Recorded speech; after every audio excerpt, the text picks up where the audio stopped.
ચાલો આપણે વિટેકરની 5 સૃષ્ટિ વર્ગીકરણ પદ્ધતિ ભણ્યા છે. મોનેરા, પ્રોટિસ્ટા, ફૂગ, વનસ્પતિ અને પ્રાણી. એમાંથી આપણે મોનેરા સૃષ્ટિનો અભ્યાસ પૂરો કર્યો. હવે સૌ પ્રથમ મોનેરા આદિકોષ કેન્દ્રીય સૃષ્ટિ હતી. સૌ પ્રથમ સુકોષ કેન્દ્રીય સૃષ્ટિ કઈ? પ્રોટિસ્ટા. તો આપણે સૌ પ્રથમ સુકોષ કેન્દ્રીય સજીવ સૃષ્ટિ પ્રોટિસ્ટાનો અભ્યાસ ચાલુ કર્યો છે. આ પ્રોટિસ્ટાને આપણે આવા 5 સમૂહમાં વહેંચી શકીએ છીએ. કિસોડાયનાને કરતા યુગલે સ્લિમ પ્રજીવ પેદા કર્યા. એટલે શું? ક્રાઇસોફાઇટા, ડાયનોફ્લેજેલેટ્સ, યુક્લિનોઇડ્સ, સ્લાઇમ મોલ્ડ અને પ્રજીવ. એટલે જો તમારે પ્રોટિસ્ટા સમજવું હોય તો આ 5 સમૂહનો અભ્યાસ કરવો પડે. એમાંથી આપણે પહેલો સમૂહ ક્રાઇસોફાઇટા જોયો. આજે આપણે બીજા સમૂહની શરૂઆત કરીશું, ડાયનોફ્લેજેલેટ્સ.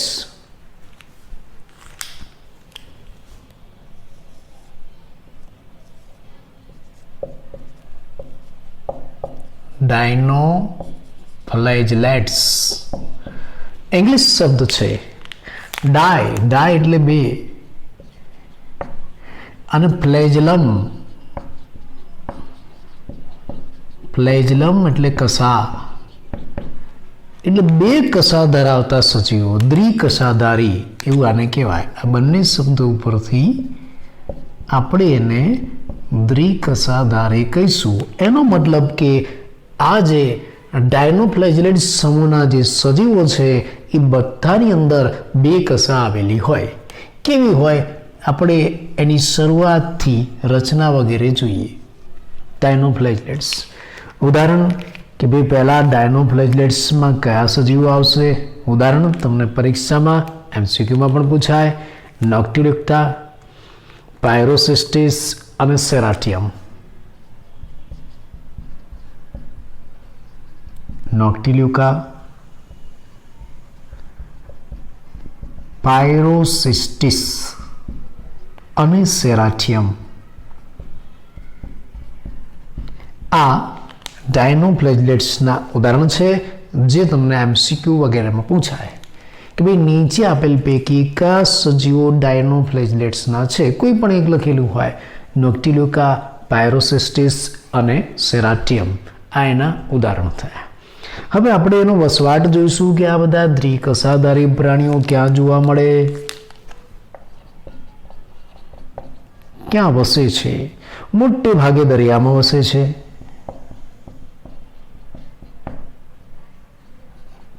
દરિયાઈ છે, બધા દરિયામાં વસે છે. અને પોષણ કેવી રીતના કરે? દરિયામાં વસે છે અને પ્રકાશ સંશ્લેષણથી પોષણ કરે છે. સ્વયંપોષી છે. જો આગળનો પહેલો સમૂહ એ પણ સ્વયંપોષી હતો. આ બીજો સમૂહ ડાયનોફ્લેજેલેટ્સ એ પણ સ્વયંપોષી છે. યાદ રાખજો, MCQમાં આવે. એટલે પ્રકાશ સંશ્લેષણથી પોષણ મેળવે છે. પ્રકાશ સંશ્લેષણ કરીને પોતાનો ખોરાક જાતે બનાવે છે અને વધારાનો ખોરાક છે એનો સંચય પણ કરે છે. સંચિત ખોરાક. પ્રકાશ સંશ્લેષણ કરીને પોતાનો ખોરાક બનાવે છે અને વધારાના ખોરાકનો સંચય કરે છે. કયા સ્વરૂપે? સ્ટાર્ચ અને તેલ સ્વરૂપે.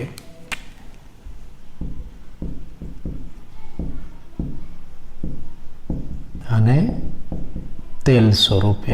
આગળ પણ આવો સંચિત ખોરાક આવતો હતો, આમાં પણ આવે છે. યાદ રાખજો, આમાં ખોરાકનો સંચય ડાયનોફ્લેજેલેટ્સ સજીવો કયા સ્વરૂપે કરે છે?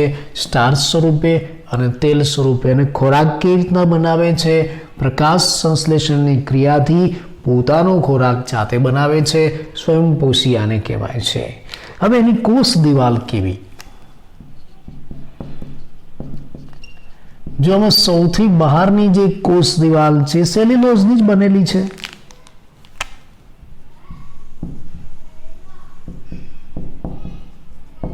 સેલ્યુલોઝની. પણ આ જે સેલ્યુલોઝની બનેલી જે બહારની કોષ દિવાલ છે એકદમ અકડ, સખત તકતી જેવી હોય છે. અકડ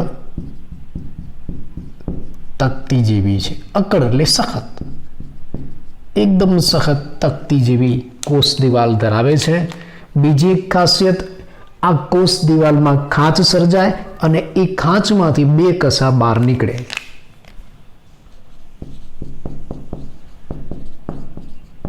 કોષ દિવાલની ખાંચમાંથી બે કસા ઉદ્ભવે છે અને માટે જેને શું કહેવાય છે? ડાયનોફ્લેજલેટ્સ એવું કહેવાય છે. એક આકૃતિ દ્વારા તમને સમજાવું.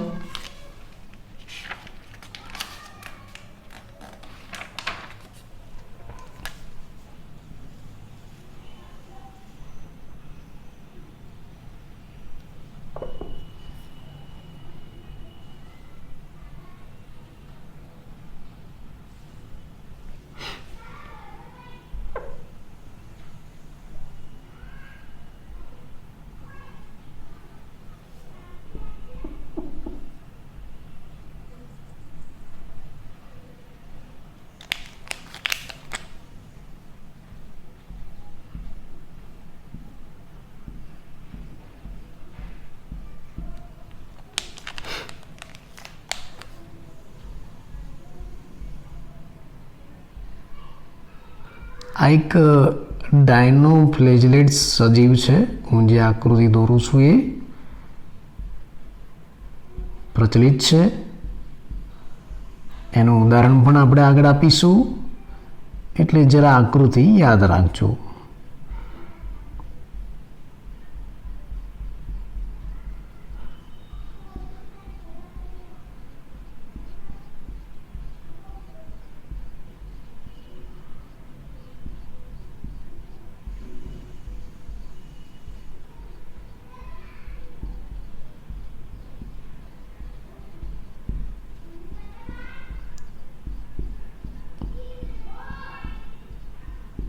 તમને બે આમ તબલા જેવું લાગે છે. આ બધા માઇક્રોસ્કોપિક હોય, સૂક્ષ્મ હોય, કે આપણને નરી આંખે ન દેખાય. આ બે તબલા મૂકી દીધા એકબીજા ઉપર એક, એવું નથી કંઈ. આ એક માઇક્રોસ્કોપિક છે, તો આપણે આકૃતિ મોટી કરીને જોઈએ છે.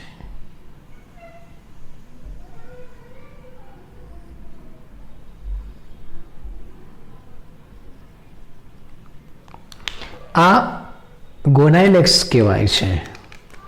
આ જે સજીવ મેં બતાવ્યું છે એ ગોનાઇલેક્સ છે, જેનો આપણે આગળ પરિચય આપવાનો છે. આ ગોનાઇલેક્સ માઇક્રોસ્કોપિક એની રચના મેં બતાવી છે. આ ગોનાઇલેક્સ સજીવ છે અને એમાં આ કોષ દિવાલ છે એકદમ સખત, અને આ કોષ દિવાલની ખાંચમાંથી બે કસા સર્જાય છે. આ બંને કસા કેવી રીતના સર્જાય હું તમને બતાવું. આમાંથી એક કસા છે ને એ ઊભી સર્જાય છે. આ રીતે આ ઊભી કસા કોષ દિવાલમાંથી સર્જાય છે, અને બીજી કસા છે ને આડી સર્જાય છે. આડી ક્યાં? આ કોષ દિવાલની જે તકતી છે ને એની વચ્ચે, આ કોષ દિવાલની તકતીની વચ્ચે આ ખાંચ પડે છે. આ તકતીઓની વચ્ચે ખાંચ છે, એમાં આડી સર્જાય છે. આ બીજી કસા. કોષ દિવાલની તકતી છે ને તકતીની વચ્ચે ખાંચ છે, એમાં આડી સર્જાય છે. આ બીજી કસા. આ રહ્યા, આ આડી કસા છે. બરાબર? એટલે આ જે સજીવ છે, સજીવમાં કોષ દિવાલ, સેલ્યુલોઝ, આ બધું માઇક્રોસ્કોપિક છે અને આટલું બધું સ્પષ્ટ મોટું ન દેખાય. આપણે આકૃતિ ખાલી બતાવી છે માઇક્રોસ્કોપિક. કોષ દિવાલ એકદમ સખત છે, અકડ તકતી જેવી છે, એમાં ખાંચ બને છે ને ખાંચમાંથી બે કસા સર્જાય છે. એક કસા ઊભી હોય ને બીજી આડી હોય. આડી એની વચ્ચેની ખાંચમાંથી સર્જાય છે આ આડી કસા. અને આ આડી કસા છે ને એકદમ ચક્રીય ગતિ કરે છે, ચક્રની જેમ, ચાબુકની જેમ ફર્યા રાખે છે, એટલે એને ચક્રીય કસાધારી એવું પણ કહેવાય છે.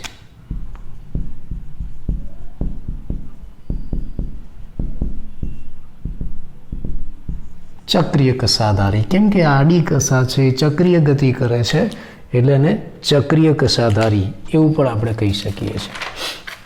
બીજી એક બાબત, આ કસા એને ભુજા પણ કહેવાય. એટલે આ જે ડાયનોફ્લેજલેટ્સ છે ને એના માટે એક બીજું નામ પણ વપરાય છે, ભુજાધારી શેવાળ. આ બધા નામ તમને પરીક્ષામાં પૂછાય. ભુજાધારી શેવાળ. આ બે ભુજા, બે કસા અને બે ભુજા કહીએ તો આ ભુજાધારી શેવાળ એવું પણ એને કહેવાય છે. ચક્રીય કસાધારી, ભુજાધારી શેવાળ એવા એને નામ આપવામાં આવે છે. બીજી એક બાબત, આ જે આપણે આકૃતિ બતાવી ને ગોનાઇલેક્સની છે.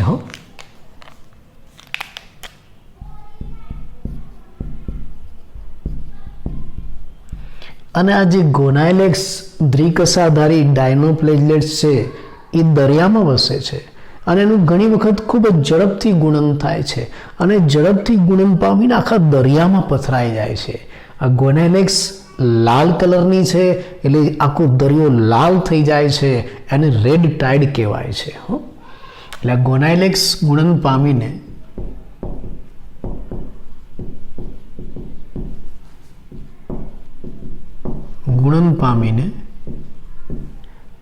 દરિયામાં ફેલાઈને દરિયામાં પથરાઈને રેડ ટાઇડ સર્જે છે. રેડ ટાઇડ શબ્દ સમજૂતીમાં પણ તમને પૂછાય કે રેડ ટાઇડ એટલે શું? તો આ ગોનાઇલેક્સ ગુણન પામવું એટલે શું? એની સંખ્યામાં વધુ, 1 માંથી 2, 2 માંથી 4, 4 માંથી 8, 16, 32, 64 એમ ઘણા બધા વધી જાય, આખા દરિયામાં પથરાઈ જાય અને આખો દરિયો લાલ થઈ જાય, એને રેડ ટાઇડ કહેવાય છે.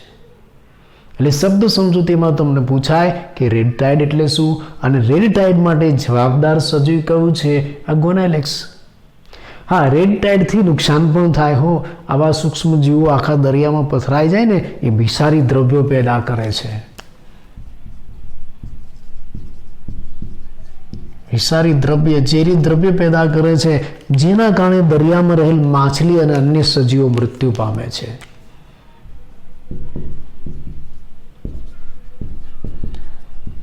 અન્ય સજીવો મૃત્યુ પામે. આ રેડ ટાઇડના કારણે આવું બનતું હોય છે. બીજું, આ જે ડાયનોફ્લેજેલેટ્સ છે ને એમાંના કેટલાક સજીવો જૈવિક દિવ્યતા ધરાવે છે, બાયોલ્યુમિનસ.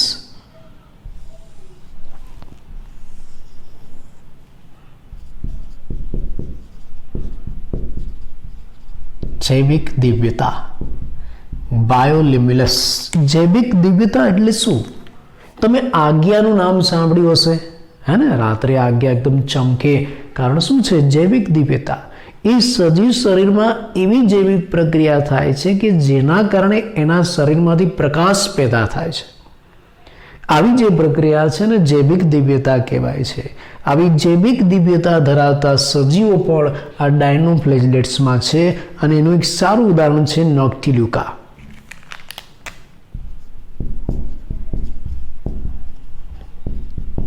નોક્ટિલ્યુકા, તમે એની માઇક્રોસ્કોપિક આકૃતિ જુઓ ને તો તમને સફરજન જેવું દેખાય. આ નોક્ટિલ્યુકા છે.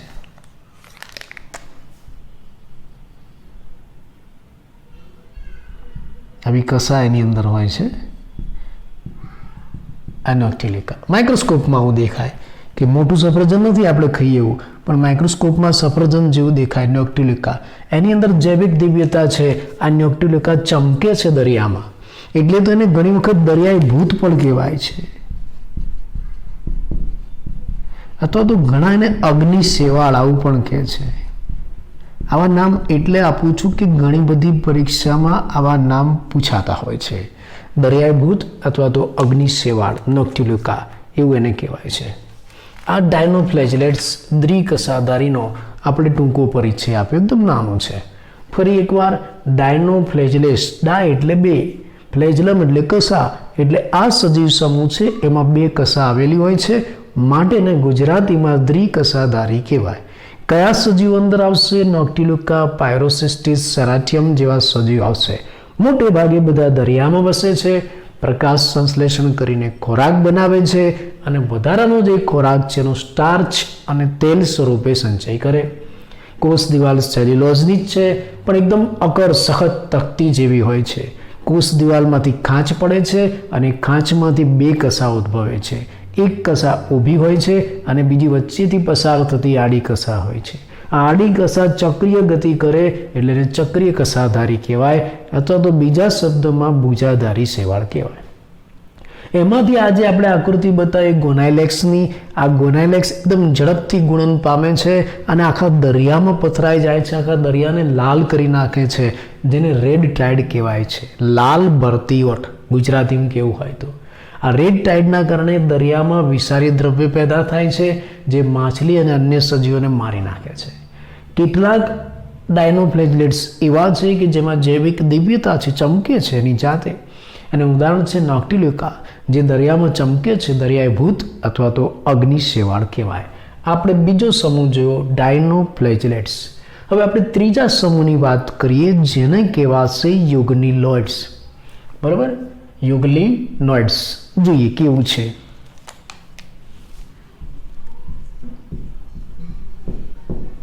જો પછી આપણે આ બધા જ સમૂહ છે ને એનો એક સાથે અભ્યાસ કરીશું, તુલનાત્મક અભ્યાસ, કમ્પેરિઝન, તફાવતની જેમ. એટલે તમને પરીક્ષામાં તફાવત સ્વરૂપે પૂછાય ને તોય આવડે. એટલે પછી અને રિવિઝન પણ થઈ જશે. ફરી પાછું એક સાથે આ બધું લઈ લઈશું, આખું પ્રોટિસ્ટા. ચલો, ડાયનોફ્લેજલેટ્સ જોયા પછી હવે આપણે વાત કરીશું યુગ્લિનોઇડ્સ. યુગ્લિના તમે જાણો છો. આમાં યુગ્લિના જેવા એક કોષી સજીવોનો સમાવેશ થાય છે.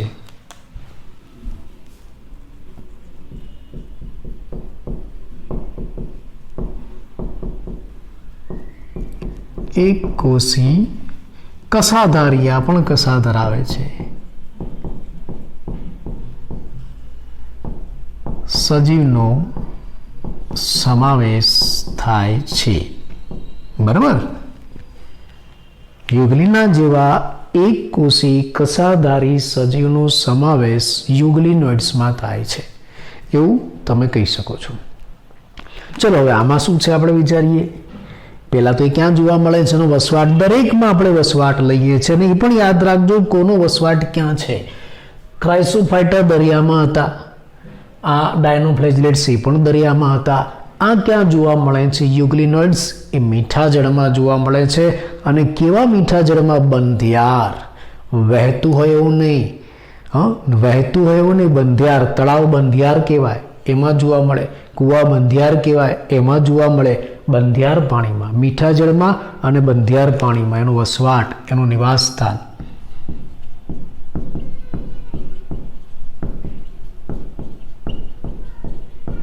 ભાઈ આ યુગ્લિનોઇડ્સ છે એ બધા ક્યાં જોવા મળશે? મીઠા જળમાં અને એ પણ કેવા? બંધિયાર પાણીમાં.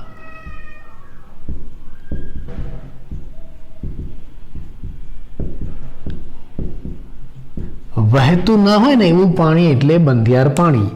સ્થગિત એમ પણ કહેવાય છે. બંધિયાર અથવા તો સ્થગિત, સ્થિર. સ્થગિત અથવા તો સ્થિર પાણી એવું પણ કહેવાશે. એની અંદર જોવા મળે છે. રચનામાં એક વિશેષતા આની અંદર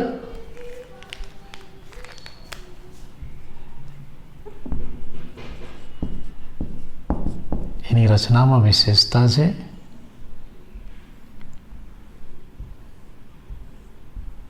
યુગ્લિનોઇડ્સની અંદર એક તો આમાં કોષ દિવાલ જ નથી. આગળ હતી બધામાં હતી, ક્રાઇસોફાઇટામાં હતી, સોફ્ટ બોક્સ સાબુદાની જેવી. ડાયનોફ્લેજલેટમાં પણ હતી, એકદમ સખત તકતી જેવી હતી. આમાં કોષ દિવાલ જ નથી. અને એની જગ્યાએ પ્રોટીનનું બનેલું આવરણ છે સપાટીમાં ફરતે.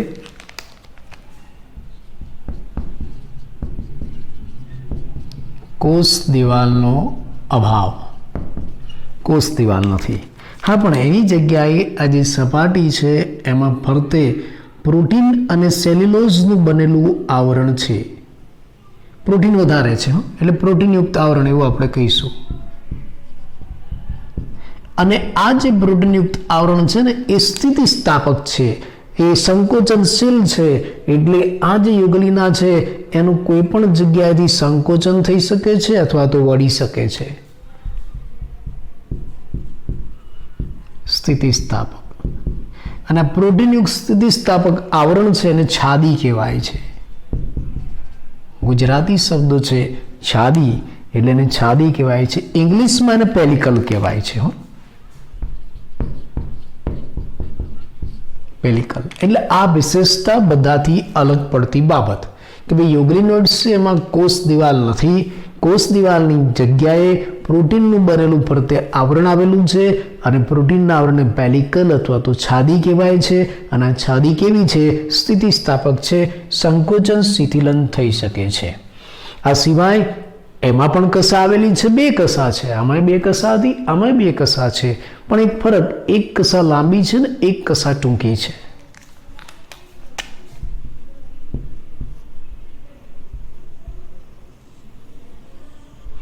આવી 2 કસા છે, એક ટૂંકી કસા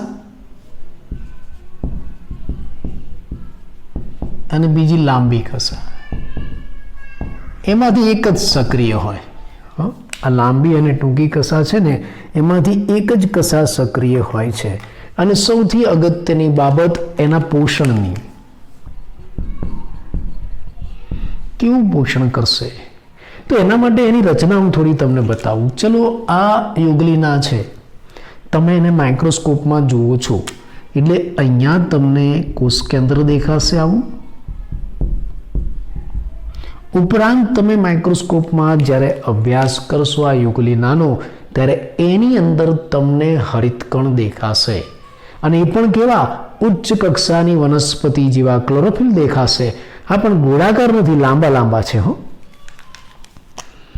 આમાં આવા હરિતકણ છે.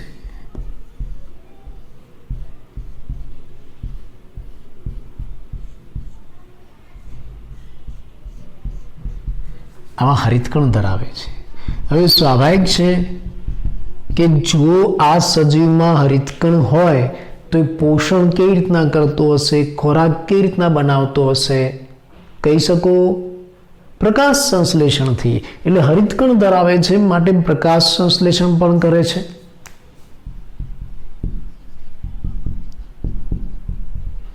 પ્રકાશ સંશ્લેષણ કરે, પણ એક અગત્યની બાબત, આ જે યુગ્લિના છે ને એમાં ઉચ્ચ કક્ષાની વનસ્પતિ જેવા હરિતકણો તો છે જ, રંજક કણો તો છે જ, પણ છતાં એ મિશ્ર પોષણ દર્શાવે છે. મિશ્ર પ્રકારનું પોષણ ધરાવે છે.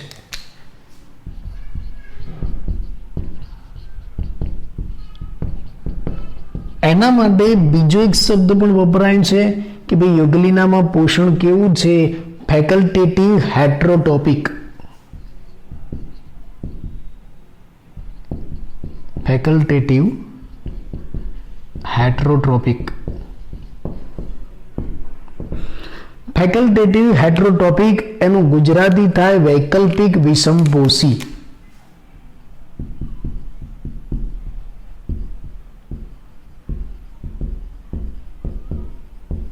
વૈકલ્પિક વિષમપોષી. આ બધા શબ્દો યાદ રાખજો. આના ઉપરથી કારણ પણ પૂછાય છે કે ભાઈ યુગ્લિના મિશ્ર પ્રકારનું પોષણ દર્શાવે છે, સમજાવો.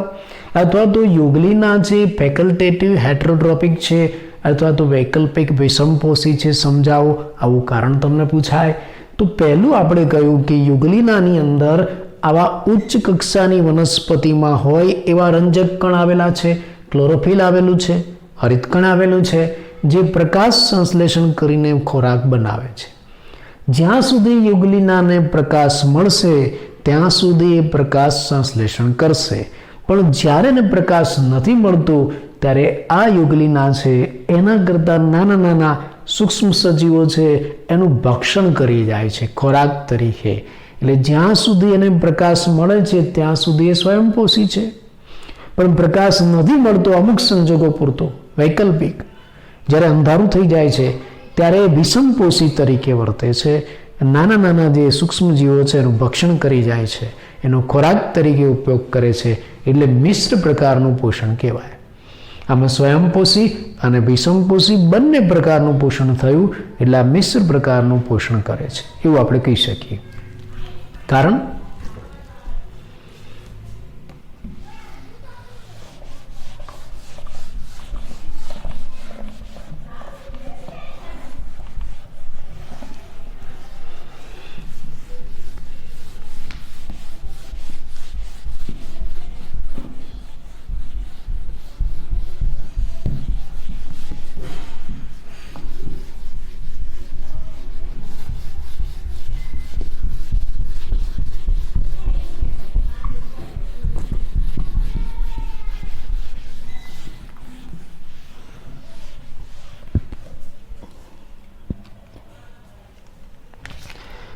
કેમ એને મિશ્ર પ્રકારનું પોષણ કહેવાય છે, કેમ ફેકલ્ટેટિવ હેટરોટ્રોપિક કહેવાય છે? કારણ જ્યાં સુધી સૂર્યપ્રકાશ મળશે ત્યાં સુધી પ્રકાશ સંશ્લેષણ કરે છે, સ્વયંપોષી તરીકે વર્તે.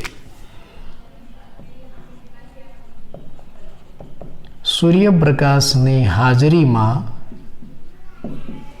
એ પ્રકાશ સંશ્લેષણ કરે એટલે કે સ્વયંપોષી તરીકે વર્તે છે.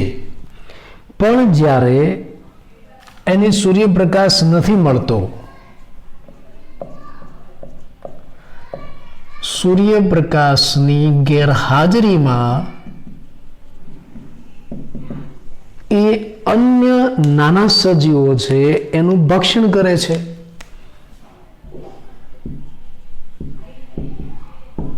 નાના સજીવોનું ભક્ષણ કરે એટલે કેવા થયા? વિષમપોષી. એટલે જેવી પરિસ્થિતિ એવું પોષણ કરે છે. મુખ્યત્વે તો પ્રકાશ સંશ્લેષણ કરે છે, પણ જ્યારે પ્રકાશ નથી મળતો ત્યારે અન્ય નાના સજીવનું ભક્ષણ કરી નાખશે. વિષમપોષી કહેવાય. એટલે મિશ્ર પ્રકારનું પોષણ છે, ફેકલ્ટેટિવ હેટરોટ્રોપિક એવું એને આપણે કહીશું. ચલો, પ્રકાશ સંશ્લેષણ કરીને ખોરાક બનાવશે અથવા તો વિષમપોષી પોષણ કરીને ખોરાક બનાવશે. એમાં વધારાનો ખોરાક છે એનો સંચય કરશે. કયા સ્વરૂપે? ખોરાકનો સંચય અથવા તો સંચિત ખોરાક. કયા સ્વરૂપે ખોરાકનો સંચય કરે છે? પેરામાયલોન અથવા તો પેરામાયલમ બોડી સ્વરૂપે.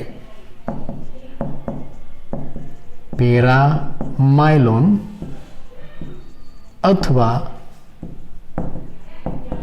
પેરામાયલમ બોડી સ્વરૂપે ખોરાકનો સંગ્રહ કરે છે. એમસીક્યુમાં પણ આવે. યુગ્લિનોઇડ્સ કયા સ્વરૂપે ખોરાકનો સંચય કરે છે? પેરામાયલોન અથવા તો પેરામાયલમ બોડી સ્વરૂપે ખોરાકનો સંચય કરે છે. આ યુગ્લિનોઇડ્સ થઈ ગયું. એકદમ સહેલું. થોડી આગળ પાછળની બાબતો યાદ રાખવી તમારે. બીજું, આકૃતિ પ્રમાણે હું થોડુંક વધારે કહી દઉં કે આ યુગ્લિનાની અંદર આંકુંચક રસધાની પણ હોય છે.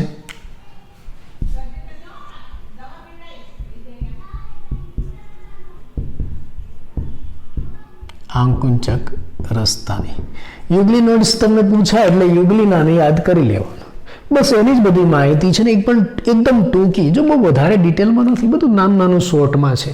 એકાદ બે આકૃતિઓ મગજમાં હોય તમને આવડી જાય કે ભાઈ આમાં યુગ્લિનોઇડ્સમાં કયા સજીવો આવે. તો કે યુગ્લિના જેવા એક કોષી કસાધારી સજીવોનો સમાવેશ થાય. આપણે આગળ જે જોયું હતું ડાયનોફ્લેજેટ્સ, એમાં પણ કસા હતી, આમાં પણ કસા છે, પણ બંનેમાં ફરક. આમાં એક કસા લાંબી છે ને બીજી ટૂંકી છે. આમાં એક જ કસા કાર્યરત છે, બીજી નથી. આ યુગ્લિના મીઠા જળમાં અને બંધિયાર પાણીમાં જોવા મળે છે. પોષણનો એક અગત્યનો મુદ્દો કે ભાઈ પોષણ કેવી રીતના કરે? આમ મુખ્યત્વે તો પ્રકાશ સંશ્લેષણ કરીને કરે છે. કેમ કે એની અંદર શું આવેલા છે? હરિતકણ આવેલા છે. પણ જ્યારે પ્રકાશ નથી મળતો ત્યારે એ અન્ય સજીવોનું ભક્ષણ કરીને વિષમપોષી તરીકે વર્તે છે.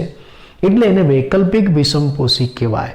ઘણા તો એને પ્રાણી વનસ્પતિ એવું નામ પણ આપે છે. ઘણા એને વનસ્પતિ અને પ્રાણીને જોડતી કડી એવું પણ કહે છે. યુગ્લિના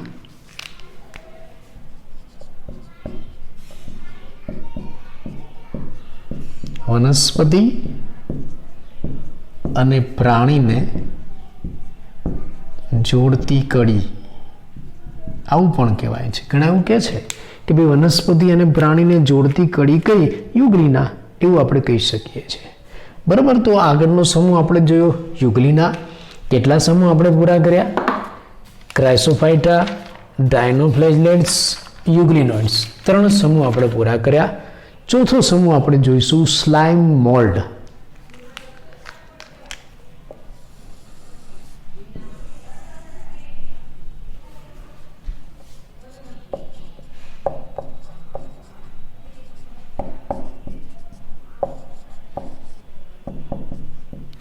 સ્લાઇમ મોલ્ડ એના પછીનો ચોથો સમૂહ આપણે જોઈશું. હવે જો આ જે સ્લાઇમ મોલ્ડ છે ને એ મૃતોપજીવી પ્રોટિસ્ટા છે. આ બધું એમસીક્યુમાં આવે.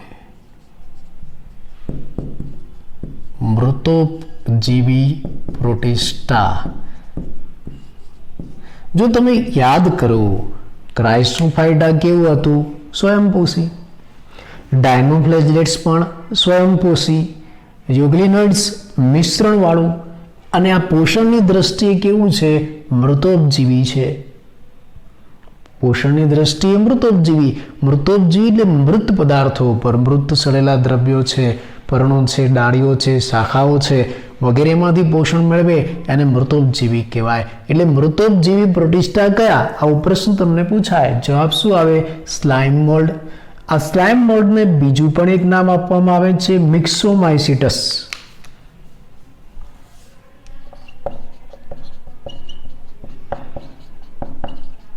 મિક્સોમાઇસિટસ.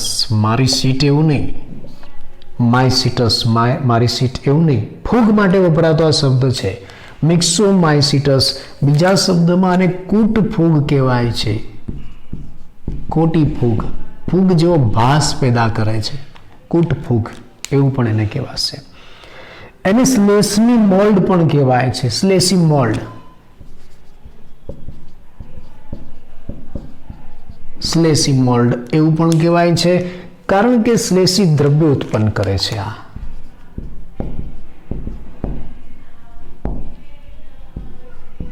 ચિકાસ પડતું દ્રવ્ય ઉત્પન્ન કરે છે, શ્લેષી મોલ્ડ એવું પણ કહેવાય છે. એક અગત્યની બાબત, હવે આપણે કોષ દિવાલને યાદ કરીએ. જો બધું જ કમ્પેરેટિવ હું તમને આપવાનો છું, પણ થોડું થોડું યાદ કરીએ. ચલો, પહેલું તમે ક્રાઇસોફાઇટા જોયું, એમાં કોષ દિવાલ યાદ કરો કેવી હતી? સિલિકાવાળી, સોફ્ટ બોક્સ. પછી તમે ડાયનોફ્લેજેલેટ્સ જોયું, એમાં કોષ દિવાલ કેવી હતી? એમાં કોષ દિવાલ સખત સેલ્યુલોઝની. પછી તમે યુગ્લિનોઇડ્સ જોયું, એમાં તો કોષ દિવાલ જ નથી, એમાં તો પ્રોટીનનું આવરણ છે. અને આ જે સ્લાઇમ મોલ્ડ છે એમાં પણ કોષ દિવાલ નથી, કોષ દિવાલ વગરના છે. આ કોષ દિવાલ વગરના મૃતોપજીવી. આ બધા એમસીક્યુમાં બધા શબ્દો વાક્યો આવે.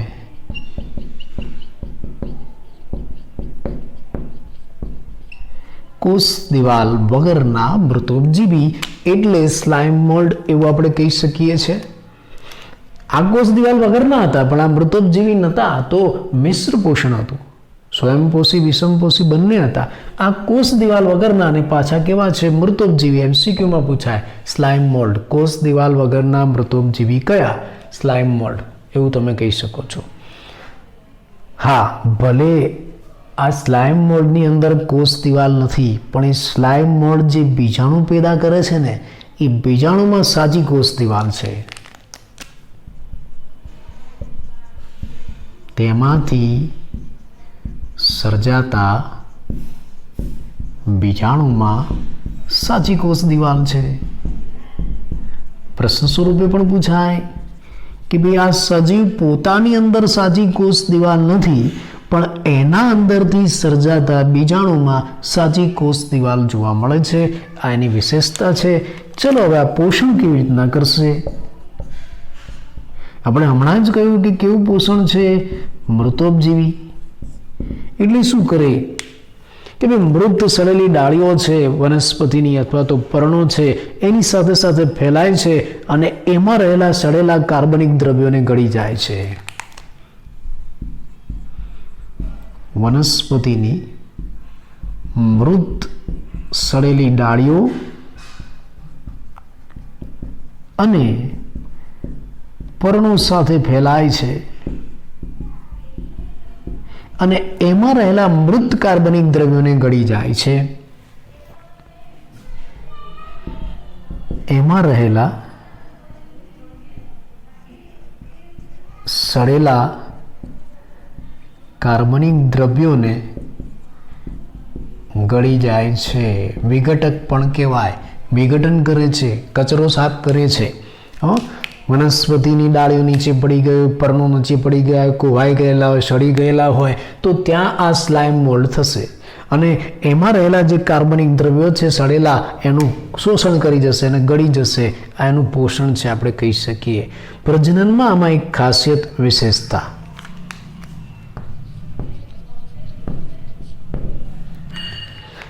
સાનુકૂળ અનુકૂળ પરિસ્થિતિ હોય ત્યારે અલગ પ્રકારે પ્રજનન કરે છે અને ખરાબ વિપરીત પરિસ્થિતિ હોય ત્યારે અલગ પ્રકારે પ્રજનન કરે. કેવી રીતે કરે આપણે જોઈએ. જ્યારે અનુકૂળ પરિસ્થિતિ હશે ને ત્યારે શું કરે છે, અનુકૂળ પરિસ્થિતિની અંદર આ બધા સ્લાઇમ મોલ્ડ ભેગા થઈને પ્લાઝ્મોડિયમ તરીકે ઓળખાતી રચના બનાવે છે. સાનુકૂળ પરિસ્થિતિમાં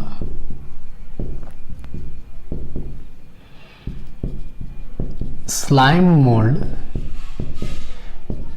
એકત્રિત થઈને બધા સ્લાઇમ મોલ્ડ ભેગા થઈને પ્લાઝ્મોડિયમ તરીકે ઓળખાતું એક સ્વરૂપ બનાવે છે.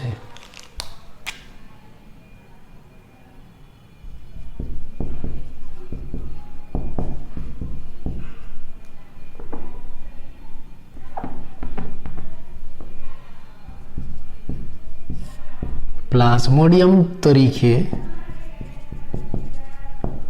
ઓળખાતું સ્વરૂપ બનાવે છે અને એ પણ વિશાળ સ્વરૂપ બનાવે છે. આ પ્લાઝ્મોડિયમનો વિસ્તાર એટલો વૃદ્ધિ પામે છે કે કેટલાય ફૂટ સુધી દૂર જઈ શકે છે. આ પ્લાઝ્મોડિયમ કેટલાય ફૂટ સુધી વિસ્તરે છે.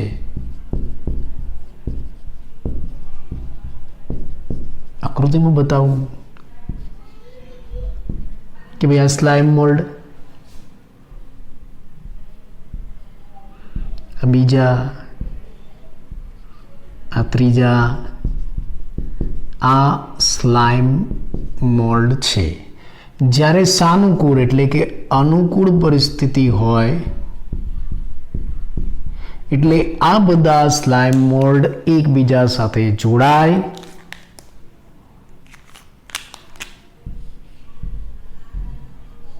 અને આવી એકદમ ફેલાયેલી, પ્રસરેલી, એકત્રિત થયેલી રચના બનાવે, કેટલાય ફૂટ સુધી લંબાયેલી.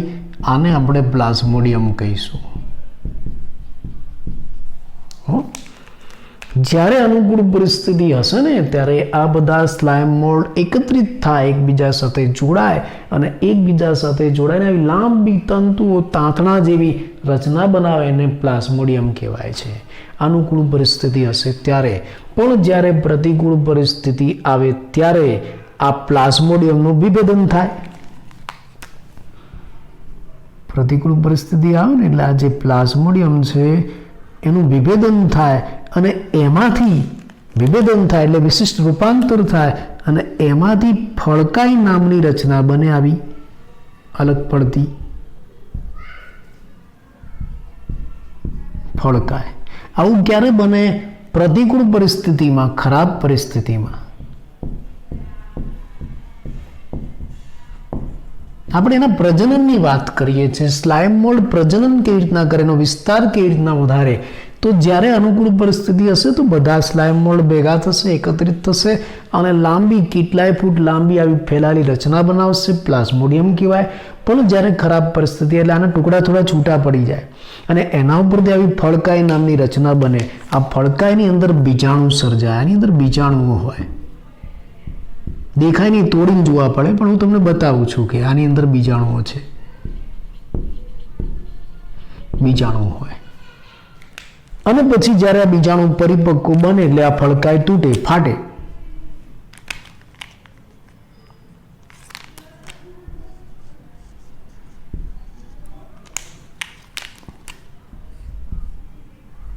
આ ફળકાઈ ફાટે. ચલો અહીંથી આપણે ફાડી નાખીએ. આ ફળકાઈ ફાટે એટલે બીજાણુ બહાર પડે. એ બધા બીજાણુ. અને આ જે બીજાણુ છે ને એની આજુબાજુ કોષ દિવાલ છે, યાદ કરો.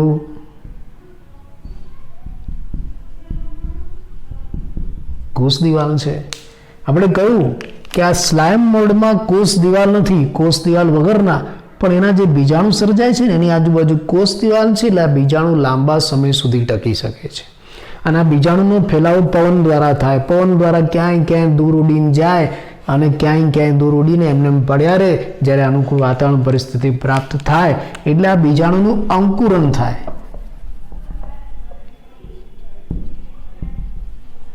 અંકુરણ થાય અને બીજાણુનું અંકુરણ થાય એટલે આવી સ્લાઇમ મોલ્ડ ફરીથી બને. બરાબર, આવું એનું જીવન ચક્ર એમ પણ કહેવાય છે. આ સ્લાઇમ મોલ્ડનો થોડો પ્રજનનનો પરિચય મેં તમને આપ્યો, અગત્યનો છે, એને યાદ રાખજો. બરાબર, ફરી એકવાર જોઈ લઈએ. આ સ્લાઇમ મોલ્ડ નાનું છે, બધું એકદમ નાનું છે, થોડી 2-4 નવી બાબતો જ યાદ રાખવાની છે. સ્લાઇમ મોલ્ડ એને મૃતોપજીવી પ્રોટિસ્ટા કહેવાય, એને મિક્સોમાઇસિટસ કૂટ ફૂગ એવું પણ કહેવાય, સ્લેશમી મોલ્ડ એવું પણ કહેવાય, કેમ કે શ્લેષી દ્રવ્યનો સ્ત્રાવ કરે છે. આ સ્લાઇમ મોલ્ડમાં કોષ દિવાલ નથી, સાથે મૃતોપજીવી પણ છે. એટલે પ્રશ્ન પૂછાય, કોષ દિવાલ વગરના મૃતોપજીવી પ્રોટિસ્ટા. કોષ દિવાલ વગરના મૃતોપજીવી પ્રોટિસ્ટા એટલે સ્લાઇમ મોલ્ડ. હા, એમાંથી જે બીજાણુ સર્જાય એમાં કોષ દિવાલ હોય. પોષણ મૃતોપજીવી પોષણ કરે છે, એટલે ક્યાંક વનસ્પતિની ડાળીઓ કે પર્ણો પડેલા હોય નીચે સડેલા, તો એમાંથી સડેલા કાર્બનિક દ્રવ્યોને ગળી જશે, એમાંથી પોષણ મેળવે છે. પ્રજનન સાનુકૂળ અનુકૂળ પરિસ્થિતિ હોય ને તો આ સ્લાઇમ મોલ્ડ એકબીજા સાથે જોડાઈને લાંબી ફેલાયેલી રચના બનાવે છે, કેટલાય ફૂટ સુધી વિસ્તરે છે, એને પ્લાઝ્મોડિયમ કહેવાય. પણ જ્યારે ખરાબ પરિસ્થિતિ આવે એટલે પ્લાઝ્મોડિયમ તૂટે અને એમાંથી આવી ફડકાઈ નામની રચના બને. આ ફડકાઈની અંદર આવા બીજાણુઓ સર્જાય. જ્યારે બીજાણુ પરિપક્વ બને એટલે આ ફડકાઈ ફાટે, આ બીજાણુ બહાર પડે. આ જે બીજાણુ છે એની ફરતે કોષ દિવાલ છે, એટલે બીજાણુ ખરાબ પરિસ્થિતિમાં લાંબુ જીવી શકે છે. પછી જ્યારે આ બીજાણુને અનુકૂળ વાતાવરણ મળે એટલે એનું અંકુરણ થાય, અંકુરણ થઈને નવી સ્લાઇમ મોલ્ડ બને. આ રીતે એનું જીવન ચક્ર ચાલે છે. આપણે સ્લાઇમ મોલ્ડ જોયું. બરાબર, તો આપણે હવે કેટલા સમૂહ જોયા યાદ કરો જોઈ. પ્રોટિસ્ટાના કેટલા સમૂહ જોયા? 4 સમૂહ જોયા. ક્રાયસોફાઇટા, ડાયનોફ્લેજેલેટ્સ, યુગ્લિનોઇડ્સ, સ્લાઇમ મોલ્ડ અને હવે છેલ્લો સૌથી અગત્યનો સમૂહ જેની આપણે શરૂઆત કરીએ, પ્રજીવ. કેવું છે આપણે સમજીએ.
પ્રજીવ સમૂહની આપણે વાત કરીએ. 5મો સમૂહ પ્રજીવ.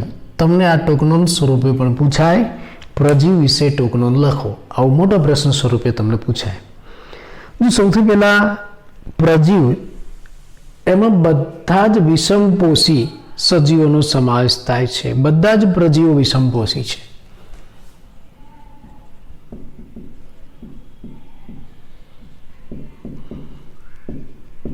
વિષમપોષી છે. આપણે જ્યારે આ 5 સમૂહ પૂરા થઈ જશે પ્રતિષ્ઠાના, પછી એક લેક્ચરમાં હું તમને આ 5 સમૂહનો તુલનાત્મક અભ્યાસ આપીશ. એક સાથે કોષ્ટક સ્વરૂપે આપણે અભ્યાસ કરીશું, એટલે તમને બધું યાદ આવી જાય. તફાવત પણ આવડી જાય અને કમ્પેરેટિવ અભ્યાસ પણ આવડી જાય. અત્યારે હું તમને યાદ કરાવું કે ભાઈ ચલો ફરી એકવાર પોષણની વાત કરીએ 5 સમૂહમાં. તો ક્રાઇસોફાઇટામાં પોષણ કેવું હતું? પ્રકાશ સંશ્લેષી સ્વયંપોષી. ડાયનોફ્લેજેલેટ પ્રકાશ સંશ્લેષી સ્વયંપોષી. યુગ્લિનોઇડ્સ મિશ્ર પ્રકારનું. અને આ જે પ્રજીવ છે કેવું છે? વિષમપોષી. એટલે વિષમપોષી પ્રોટિસ્ટા કયા? તો પણ જવાબમાં શું આવશે? પ્રજીવ.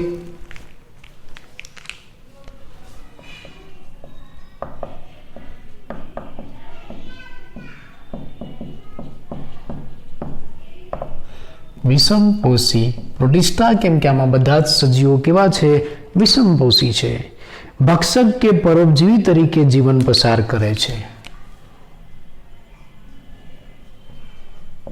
કાં તો ભક્ષક તરીકે અથવા તો પરોપજીવી તરીકે જીવન જીવે છે. આમાંના કેટલાક ભક્ષક છે તો કેટલાક પરોપજીવન પસાર કરે છે. આ પ્રજીવ એને ઇંગ્લિશમાં પ્રોટોઝુઆ કહેવાય. પ્રોટોઝુઆ આ ગ્રીક ભાષાનો શબ્દ છે. પ્રોટો એટલે પ્રથમ અને ઝૂ એટલે પ્રાણી. એનો મતલબ એવો થયો કે પ્રજીવ પ્રોટોઝુઆ એટલે પ્રથમ પ્રાણી. પ્રોટોઝુઆ એટલે પ્રથમ પ્રાણી, અથવા તો એમ પણ કહેવાય કે એ આદિ અથવા તો પ્રાથમિક પ્રાણીઓના પ્રાથમિક સંબંધી છે. પ્રાણીઓના પ્રાથમિક સંબંધી છે આ પ્રોટોઝુઆ. પ્રોટોઝુઆ, ઝૂ એટલે પ્રાણી, પ્રોટો એટલે પ્રાથમિક, પ્રાઇમરી. આ પ્રથમ પ્રાણી એવું પણ કહેવાય, અથવા તો પ્રાણીઓના પ્રાથમિક અથવા તો આદિ સંબંધી છે એવું આપણે કહી શકીએ. અને આ જે પ્રોટોઝુઆ છે એને 4 મોટા જૂથમાં વહેંચવામાં આવે છે. 4 જૂથ આપણે જોઈએ પ્રોટોઝુઆના.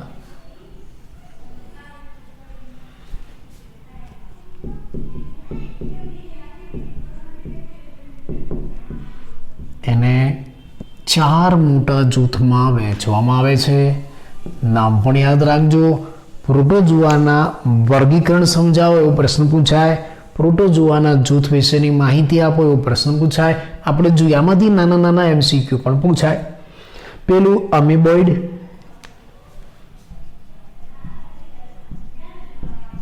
અમીબોઇડ, ફ્લેજલેટા, સિલિએટા,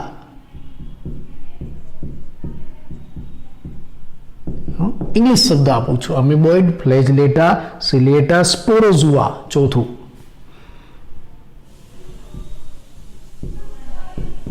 સ્પોરોઝુઆ ઇંગ્લિશ નામ છે. ગુજરાતી આને શું કહેવાય? અમીબીય. અમીબોઇડ એટલે અમીબીય. ફ્લેજલમ એટલે કસા, ફ્લેજલેટા એટલે કસાધારી. સિલિયા, સિલિયા એટલે પક્ષમ, સિલિએટા એટલે પક્ષમધારી. અને સ્પોર એટલે બીજાણુ, સ્પોરોઝુઆ એટલે બીજાણુધારી. આ એના ગુજરાતી નામ કહેવાય. અમીબોઇડ, ફ્લેજલેટા, સિલિએટા અને સ્પોરોઝુઆ પ્રોટોઝુઆના 4 સમૂહ થયા. અમીબોઇડ એટલે અમીબીય, ફ્લેજલેટા ફ્લેજલમ એટલે કસા એટલે કસાધારી, સિલિએટા પક્ષમધારી, સ્પોરોઝુઆ બીજાણુધારી એવું કહેવાય. સાથે હું એના ઉદાહરણ પણ આપી દઉં કે ભાઈ અમીબીય છે એમાં શું આવશે? તમે વિચારી શકો. અમીબા અને એન્ટ અમીબા. એન્ટ અમીબા એટલે અમીબાની આંટી નહીં, એવું નામ છે, આગળ હું તમને કહીશ. ફ્લેજલેટા કસાધારી, ટ્રાઇપેનોસોમા. ઘણા બધા આમાં સજીવો આવે છે, પણ આપણા સિલેબસની મર્યાદામાં હું તમને ઉદાહરણ આપીશ, બાકી પુષ્કળ આવે. ટ્રાઇપેનોસોમા, સિલિએટા પક્ષમધારી, અને તમે બધા ઓળખો છો પેરામીશિયમ. સ્પોરોઝુઆ એમાં પ્લાસ્મોડિયમ.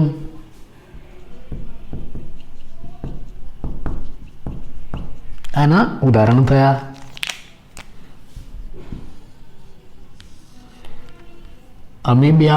અમીબા અને એન્ટ અમીબા અમીબોઇડ, ફ્લેજલેટા ટ્રાઇપેનોસોમા, સિલિએટા પેરામીશિયમ, સ્પોરોઝોઆ, પ્લાઝ્મોડિયમ આ એના ઉદાહરણ થયા. હવે આપણે આ દરેકનો ટૂંકો થોડો પરિચય આપીએ. બહુ ડિટેલમાં આપણે નહીં ભણીએ, અત્યારે આપણે જરૂર નથી, એટલે થોડો પરિચય હું તમને આપું. દાખલા તરીકે અમીબોઇડ, અમીબીય એવું પણ એને કહેવાય, અથવા તો અમીબા સમ પ્રોટોઝોઆ એવું પણ કહેવાય. આને અમીબા સમ પ્રોટોઝોઆ આવું પણ એને કહેવાય છે. બરાબર. ક્યાં વસે છે? તમને આ ક્યાં જોવા મળશે?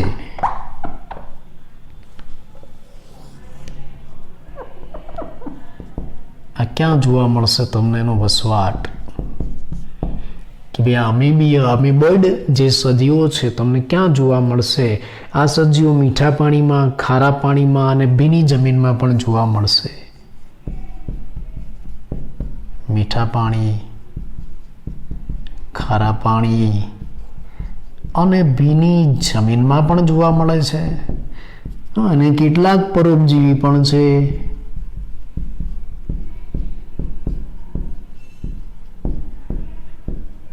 એટલે મુક્તજીવી અને પરોપજીવી છે. મુક્તજીવી છે મીઠા પાણીમાં, ખારા પાણીમાં અને ભીની પોચી જમીનમાં વસે. કેટલાક પરોપજીવીઓ પણ જોવા મળે છે. આની એક ખાસિયત, આ અમીબા છે ને, અમીબોઇડ સજીવો એ ખોટા પગનું નિર્માણ કરે છે અને ખોટા પગની મદદથી એનો ફેલાવો કરીને શિકાર પકડે છે.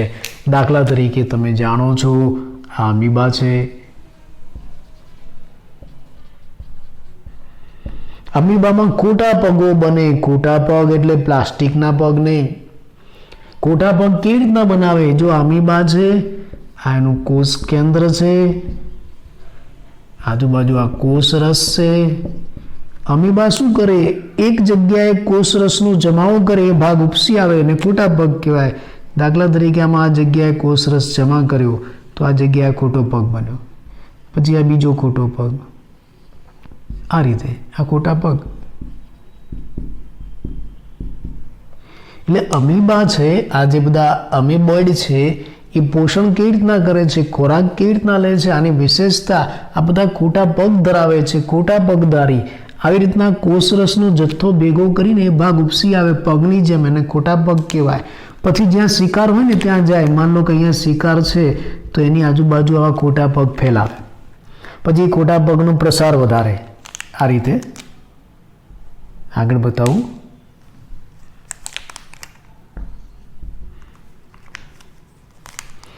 એની ફરતે આ જે ખોટા પગ છે એનો પ્રસાર વધારશે.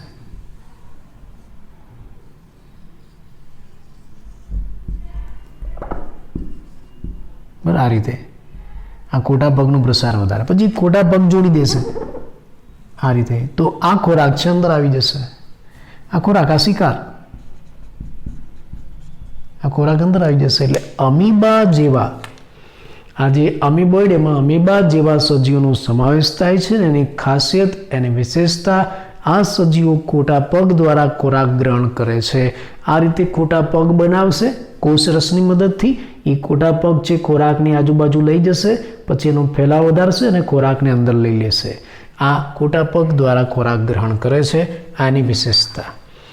બીજી એક બાબત, જો આ દરિયામાં વસતા હોય ને ખારા પાણીમાં, તો એની આજુબાજુ સિલિકાનું આવરણ હોય છે.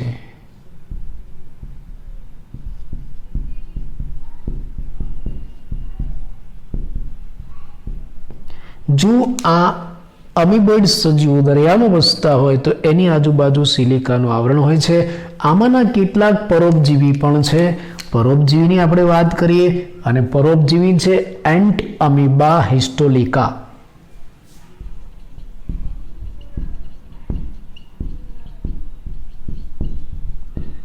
હિસ્ટોલિકા, આ એન્ટ અમીબા હિસ્ટોલિકા આખું વૈજ્ઞાનિક નામ છે.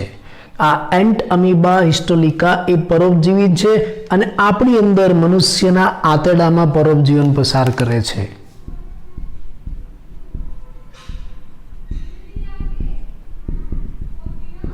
મનુષ્યના આંતરડામાં આપણી અંદર પરોપજીવન પસાર કરે છે અને આપણને રોગ કરે છે. કયો રોગ કરે છે ખબર છે? અમીબિયાસિસ નામનો રોગ પેદા કરે છે. અમીબિયાસિસ.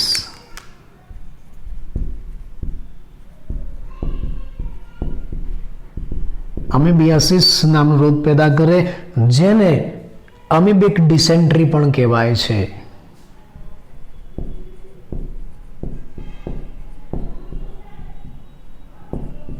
અમીબિક ડિસેન્ટ્રી કહેવાય અને એની અંદર રુધિર જામતું નથી.